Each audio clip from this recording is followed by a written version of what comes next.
Donc aujourd'hui, on se trouve sur la commune de Lattes, où va se construire le viaduc du Lez-Lironde dans le cadre du projet LGV Nîmes-Montpellier.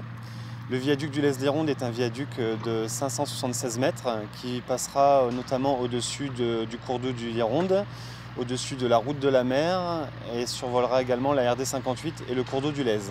De manière générale, un ouvrage d'art, ce sont des appuis qu'on appelle des piles ou des culées.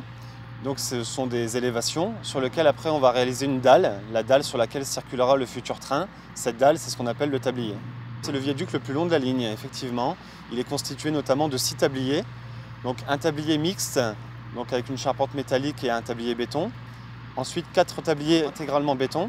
Et enfin un bowstring, donc une charpente métallique et également un tablier béton.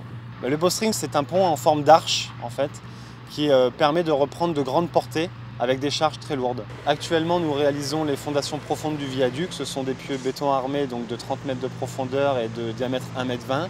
Il y a 176 pieux sur le viaduc du Lez-Lironde. Nous avons fait à peu près 30% de ces fondations. Ensuite, on réalise nous actuellement le bétonnage de la première pile, donc la pile P8. Comme je disais tout à l'heure, il y aura 17 appuis à réaliser comme celui-ci. Derrière moi, il y a les remblais de préchargement des 2 culées qui ont été également réalisés. Donc ça, c'est l'état actuel de l'avancement de chantier. Alors le chantier a démarré en janvier de cette année. Il va durer 2 ans, donc jusqu'en décembre 2015, avec 2 étapes significatives. En 2014, on doit finir tous les appuis du viaduc et en 2015, on réalise tous les tabliers. Sur ce type d'ouvrage, on va avoir des enjeux très particuliers qui répondent aussi aux contraintes de circulation, c'est-à-dire qu'on va devoir lancer une partie des tabliers au-dessus des voies circulées. Donc on a des enjeux techniques très forts, avec par exemple sur le bowstring une date qui est arrêtée, qui est au 1er avril 2015.